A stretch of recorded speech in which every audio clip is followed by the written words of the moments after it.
I'm going to tell y'all the truth about Travis Hunter and the Cleveland Browns. This is my series on how much I don't trust the Cleveland Browns. I know, and a lot of you supporters are great. You understand I love Shedeur. I wouldn't do anything to sabotage him or even a Travis Hunter. Like, I may critique Travis Hunter at times, but y'all know I ride for him more than anything, bro. Let me get my pit bull to do this video with us. Sebastian, come on. This is my pit bull, Sebastian, y'all. Meet Sebastian right quick, man. The coolest pit bull in the world. You feel me, big dog? So, every time I do a video, Sean Lewis comes up. Look. Sean Lewis, man, go handle San Diego State right now, bruh. You got a whole lot of work you need to do down over there, Benedict Arnold. But with Travis Hunter, bruh, I don't understand how Cleveland Browns didn't draft Travis Hunter. My thing is, when they did the trade, they were going for a quarterback pick that they needed at that level. So if you didn't believe in a quarterback, you already re-signed an extension to Myles Garrett, who is still hell of young. He's ripe in his prime. Ripe, R-I-P-E. Ripe in his prime, bro. Why would you guys do that? Hold on. My cat want to chill the whole time on me, bro. Sebastian, you good? It's a good day, bro. The wind is blowing. I should have bought a kite for my kids, bro. Not the grass looking good. Let me let Sebastian go down. What's up, big dog? Oh, he crying. He wanted me to pick him up. Okay. Somebody gonna say, bro, your feet is ashy. It is what it is, bro. But Cleveland Browns messed up big time. That lets me know furthermore what type of organization that is, bro. Number one, Jacksonville is getting rid of Trevor Lawrence. Let's just tell the truth. Jacksonville, I don't really think they did a good trade because it's obviously Cleveland was never gonna draft him. Let's just be real. Giants, for some reason, I could bet my horse on it. They weren't getting Travis either. Travis should be a number one pick.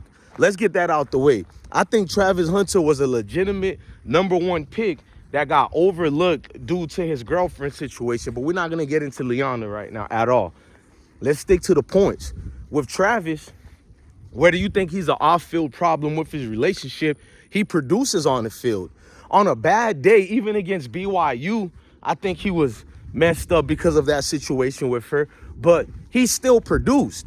This man can produce on defense. He can produce on offense. Now, I know things change in the NFL. It's not durable for your player to be playing all those reps, even if he could, because the wear and tear on your body is not worth the investment. Understand, but you know what is worth the investment? To see a player actually play both positions like that with the new generation of football players. And I know because all my kids play football.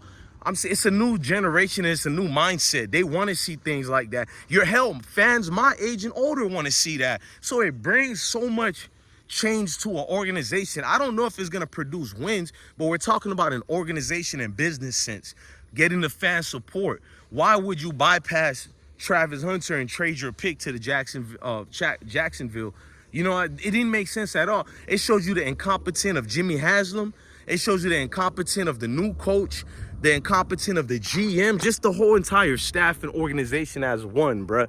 That's not the organization where any player wants to go. That's where you go die and get old, or get old and die or whatever, and your career is over with. That's what the Cleveland Browns is, bro. Abysmal to say the least, bro.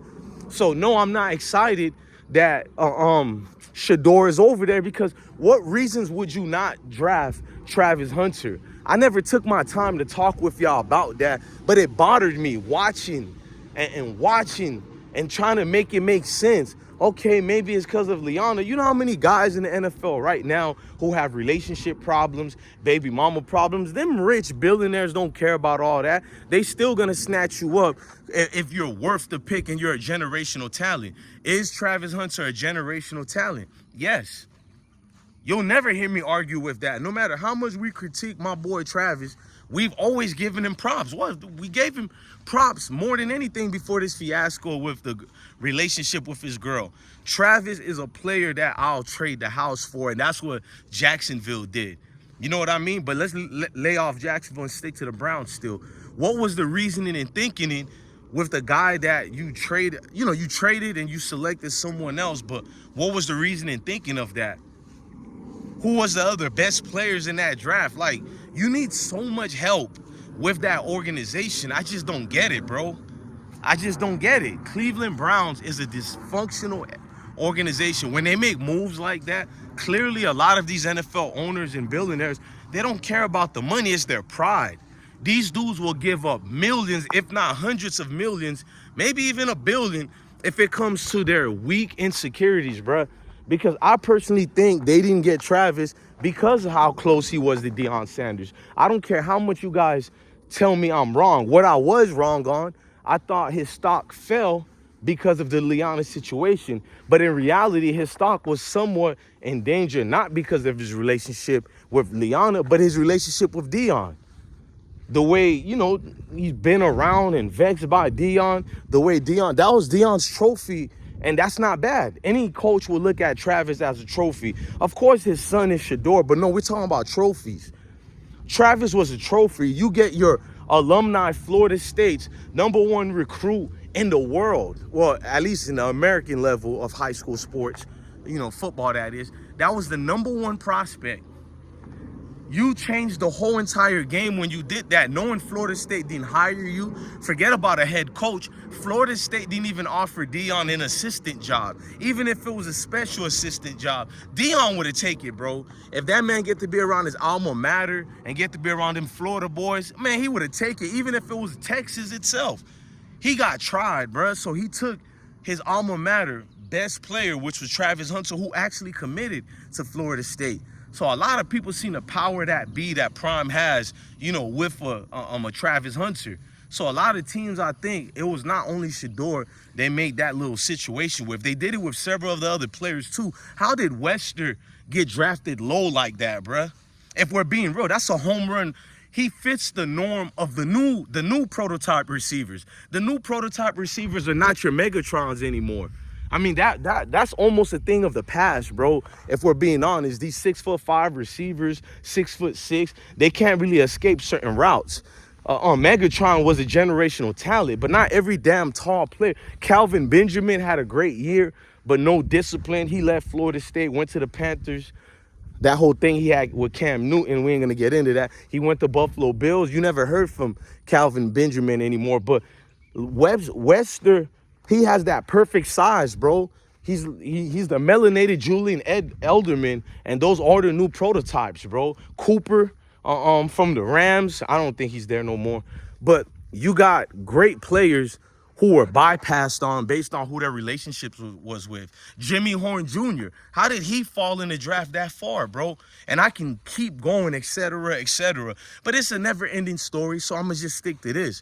Browns, I don't trust y'all. I'm going to be one of them dudes who's going to be doing these videos. No projections, all facts about your organization. All the updates, and everybody watching, I got a lot of edit videos for y'all. Like I said, I took a break the other day, so a lot of these videos I've been uploading for a day and a half were videos I priorly made already that just didn't get uploaded. I'll acknowledge that, but we got to look at the accountability measures. If you're not watching what the Browns are doing, they could say anything, because I'm waiting for when they do cut Shedeur. I hope they don't.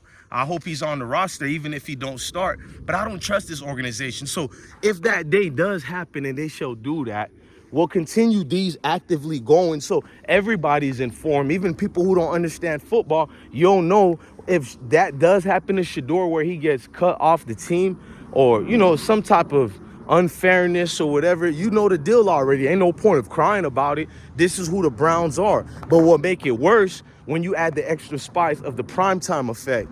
And that's what we got to look out for, man. My bad, the plane just passed through the sun. Damn near the whole neighborhood was black. That was weird as hell. I'm not gonna even get into that part. I don't even think we can talk about that part on YouTube, but I'm feeling good, man. I'm not gonna lie. Football season is back.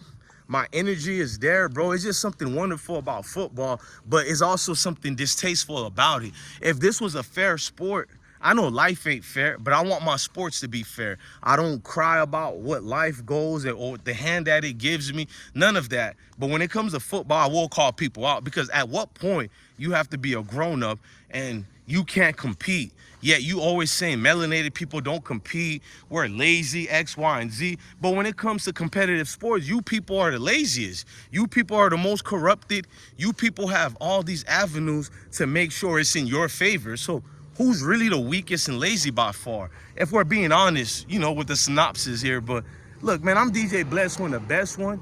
Never forget, this is always bigger than football. It's always gonna be deeper than football. That ain't even me, that's just life. But I think I leave all my videos with you guys by telling you, love your family, love your kids, and stay blessed.